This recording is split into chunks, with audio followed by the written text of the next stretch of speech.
Chennai west மாம்பலம்ல இருக்கிற கருநாகராஜன் அவரோட ஆஃபீஸ்க்கு தான் வந்திருக்கோம். அவர் இப்போ வி த லீடர்ஸ் அப்படிங்கிற அண்ணாமலை அவருடைய ஃபவுண்டேஷனில் ஒரு நிர்வாகியாக இருக்கார். அவரோட ஒரு கேஷுவலான கான்வர்சேஷன் உள்ளே போய் பார்க்கலாம் வாங்க. சார் வணக்கம். எப்படி இருக்கீங்க? நல்லா இருக்கேன் சார். உட்காருங்க. பிஜேபி நிர்வாகியாக உங்களை நிறைய முறை நான் இன்டர்வியூ பண்ணியிருக்கேன். முதல் முறையாக ஒரு புது அமைப்பில் நீங்கள் இணைந்த பிறகு முதல் சந்திப்பு. ஆனால் எனக்கு என்ன கேள்வினா, உங்கள் ஆஃபீஸ்க்குள்ளே நான் என்டர் ஆகிட்டு உள்ளே வரும்போதே பார்த்தேன், எத்தனை இடத்துல அண்ணாமலை ஃபோட்டோ இருக்குது அப்படின்னு பார்த்தா ஒரு இடத்துல கூட இல்லை. பொதுவாக எந்த கட்சி ஆஃபீஸுக்கு நம்ம போனாலும் அந்த கட்சி தலைவர்களுடைய ஃபோட்டோவை நம்ம நிறையவே பார்த்துருவோம். உங்கள் ஆஃபீஸ்க்குள்ளே வந்து பார்த்தா எங்கேயுமே அண்ணாமலை ஃபோட்டோ இல்லை. என்ன விஷயம்? அதிலிருந்தே ஸ்டார்ட் பண்ணுவோமே. அவர் கட்சி ஆஃபீஸில் இங்கே நிறைய படங்களை இப்போ எடுத்து வைக்கும்போது புது படங்கள் இந்த மாட்டாமல் இருக்கு. அதாவது ஒருவேளை மனசுக்குள்ள இருக்காரு அப்படின்னு சுவத்துல, அதுதான் சொல்ல போறது. நீங்க சொல்றீங்க சுவத்துல எல்லாம் இருக்கலாம், மனசுல இருக்காரு. இந்த ஆஃபீஸை இன்னும் நிறைய இது பண்றோம், ஆல்ட்ரேஷன் பண்ண போறோம், ஒர்க்கு நடக்குது. அப்போ இதெல்லாம் படங்கள்லாம் மாற்றி புது படங்கள்லாம் வைப்போம். வி த லீடர் படங்கள் நிச்சயமா. அவர் படத்தை வைக்காம யார் படத்தை வைக்கிறோம்? அவர் சொன்ன உடனே கையில் ஒயிட்டு கட்டிட்டு இருக்கோம். ஓகே. அவருக்கு அறிவிச்சாரு, கட்சி அரசியல் அறிவிப்பு, கட்சி தொடங்க போறன்றதெல்லாம் சொல்லிட்டு அவர் அமெரிக்காவுக்கு போயிட்டாரு. நீங்க மட்டுமே எல்லா நிகழ்ச்சிகளையும் கலந்துக்கிட்டு இருக்கீங்களா? என்ன விஷயம்? நான் மட்டும் இல்லைங்க, அடுத்து எல்லாமே வி த லீடர்ஸோட வாலண்டியர்ஸ், சேவகர்கள் எல்லாரும் ஆளாளுக்கு பல பகுதியில் போய் கூட்டங்களில் கலந்துட்டு இருக்கோம். நமக்கு கொஞ்சம் அறிமுகம் அதிகம் இருக்கிறதுனால பல பகுதியில் கூப்பிடுறாங்க, போய் அவங்கள உற்சாகப்படுத்துகிற வேலை தான், வேற ஒன்று. இப்போ செயல் திட்டங்கள்லாம் தலைவர் ஏற்கனவே சொல்லிட்டாரு.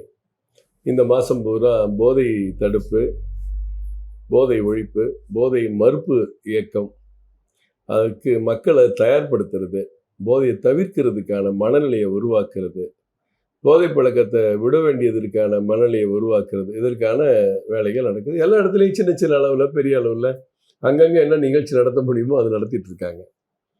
அதுபோக வி த லீடர்ஸோட உறுப்பினர் சேர்க்கையை இன்னும் கொஞ்சம் வேகப்படுத்துறது.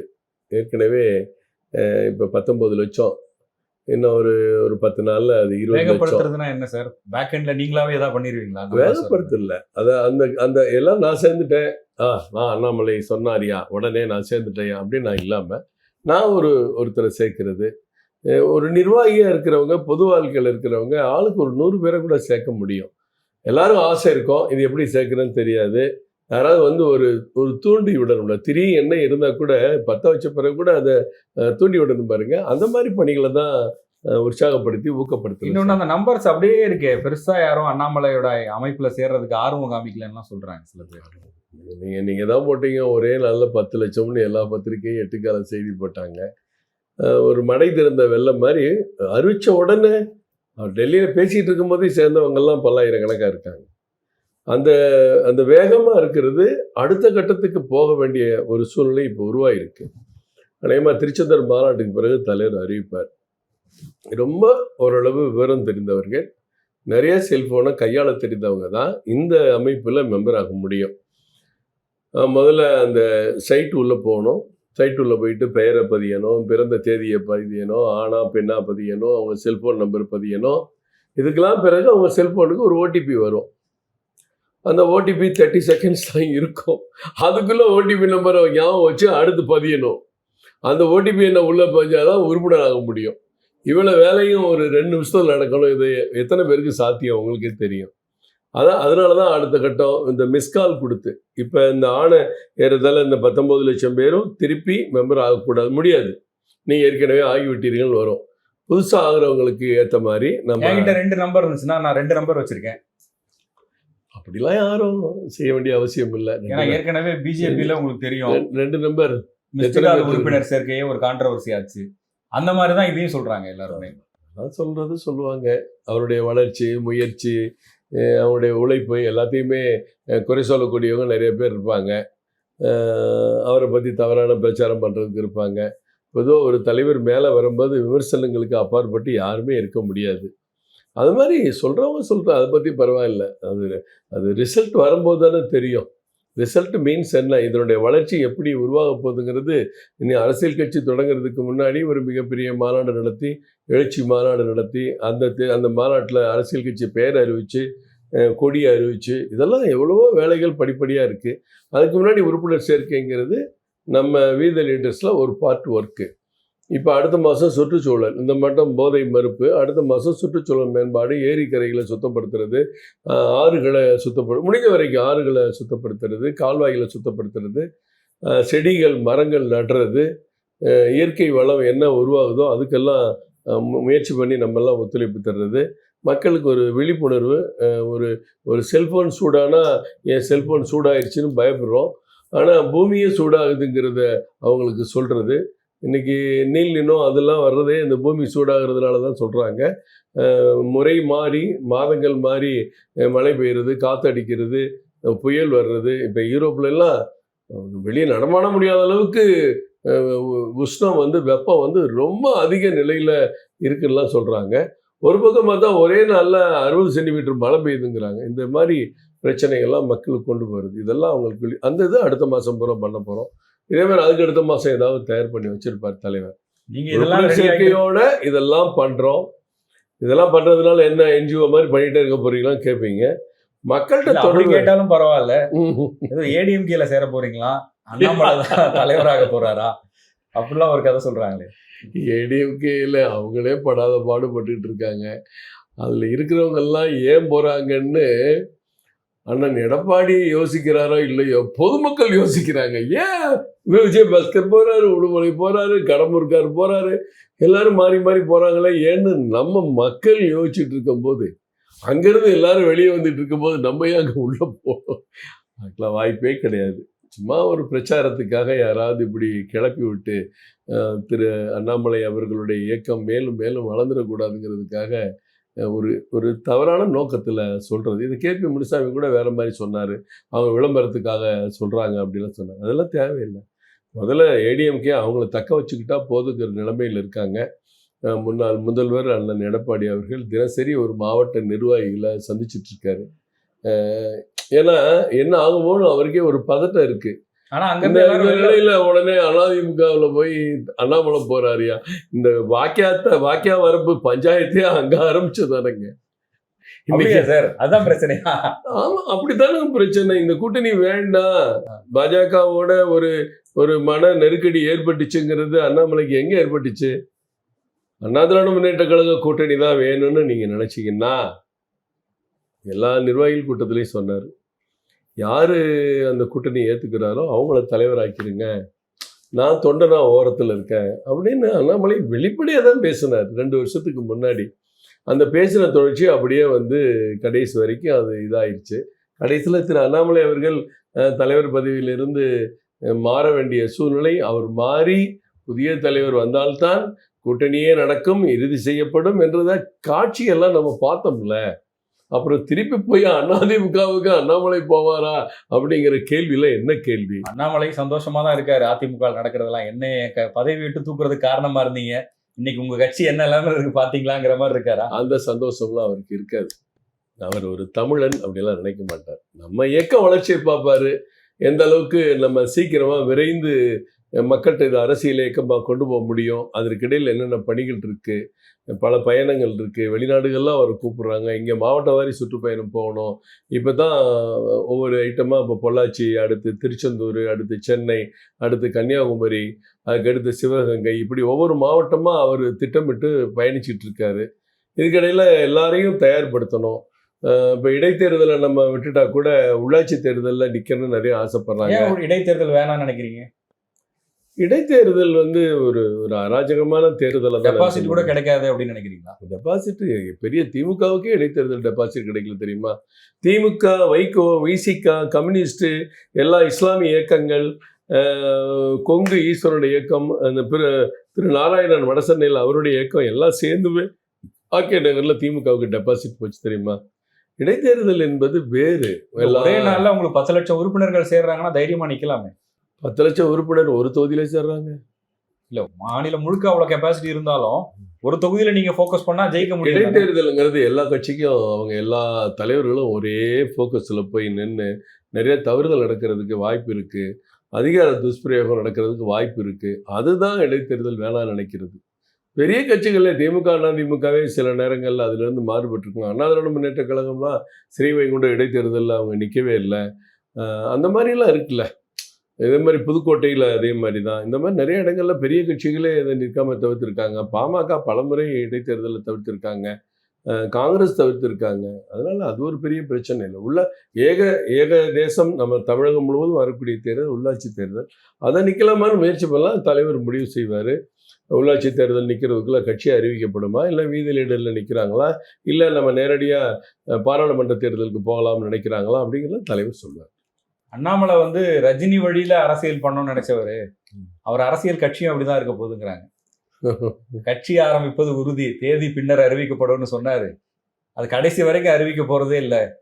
ஒரு நாள் நான் அரசியலில் ஈடுபட போறது இல்லைன்னு அவர் சொல்ல போறாரு பாருங்கன்னு சொல்றாரு. சொல்லட்டும், கற்பனைக்கு அளவு இல்லைல்ல. நீங்கள் சொல்கிறது நீங்கள் சொல்லுவீங்க, நான் சொல்கிறது நான் சொல்லுவேன். இப்போ எல்லாருக்கும் சுதந்திரம் இருக்குது. முதல்ல பேச்சு சுதந்திரம் மட்டும் இருந்துச்சு, இப்போ நிறைய எழுத்து சுதந்திரம். அவன் வாட்ஸ்அப்பு, ஃபேஸ்புக்கு, கையில் கண்டென்ட், மனசு நினச்ச கண்டென்ட்டெல்லாம் எழுதுகிற மாதிரி ஆயிடுது.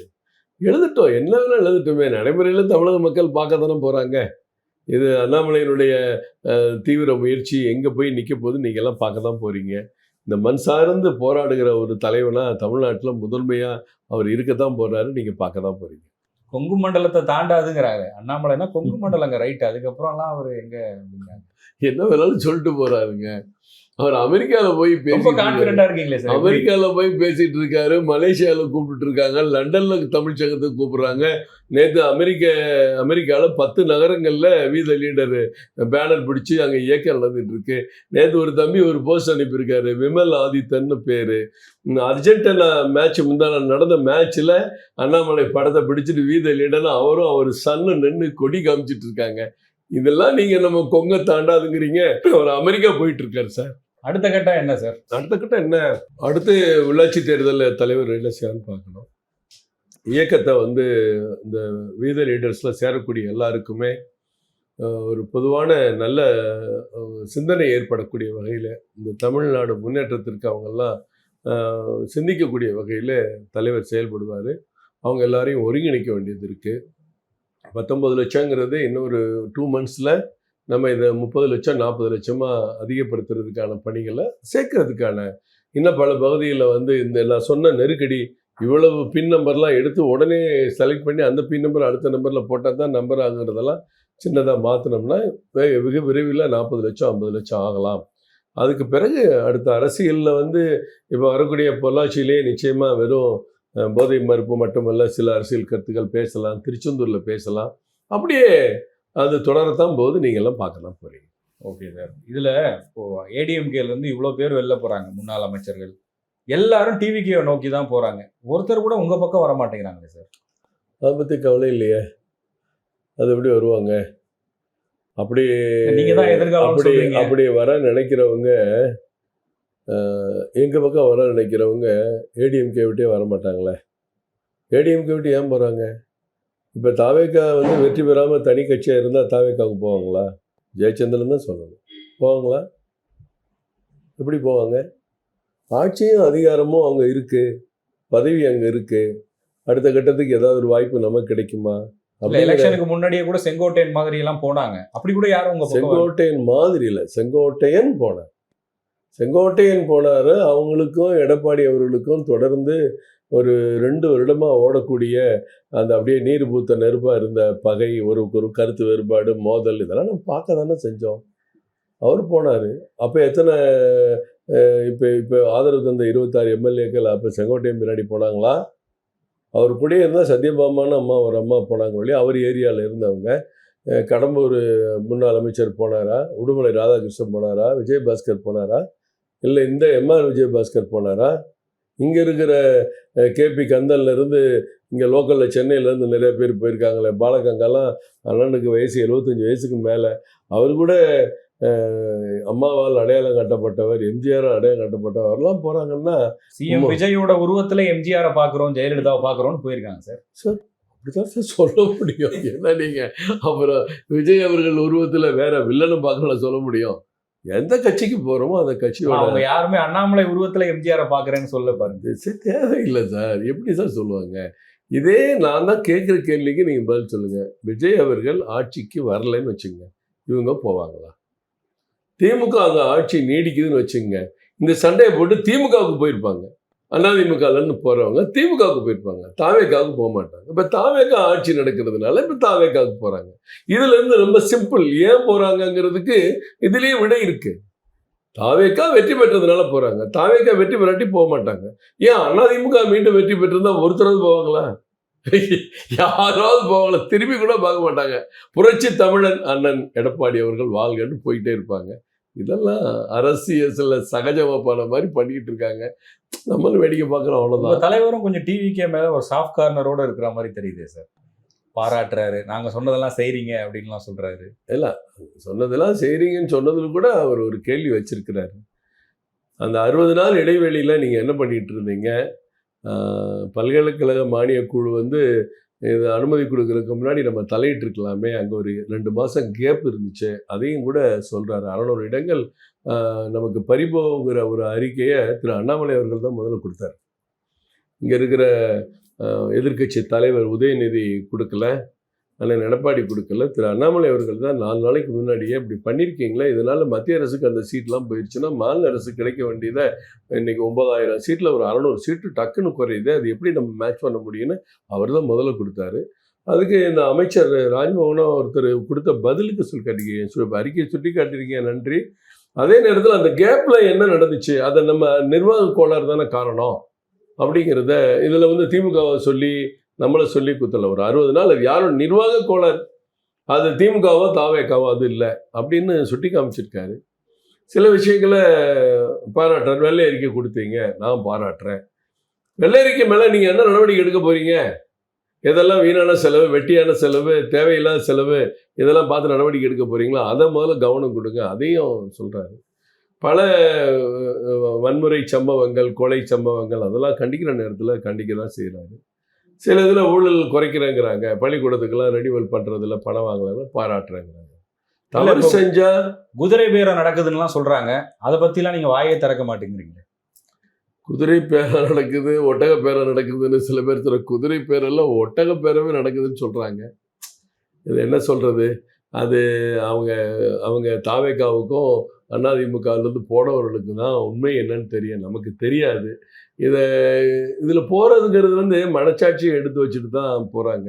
இப்போ பல பேர் கட்சியில் ஒரு ஒரு முடிவுக்கு வெளியேறப்போ நம்ம பாஜகலேருந்து திரு அண்ணாமலை அவர் கூட வந்துட்டோம். சாதாரணமாக உழைப்பு தான் எங்களுக்கு கிடைச்ச பலன். உழைக்கிறதுக்கு வாய்ப்பு கிடைச்சது, அவங்க எதிர்பார்த்ததை விட 2 மடங்கு உழைச்சோம், அதுதான். ஆனால் நான் எம்ஜிஆர் காலத்திலேருந்து இருக்கிறேன், புரட்சி தலைவி அம்மா காலத்திலேருந்து இருக்கிறேன். 2 முறை அமைச்சர், 3 முறை அமைச்சர், 4 முறை சட்டமன்ற உறுப்பினர். இப்படி இருக்கவங்கெல்லாம் இப்போ அதிமுக ஒரு இக்கட்டான நிலையில் இருக்குது. இக்கட்டான நிலையில் என்ன?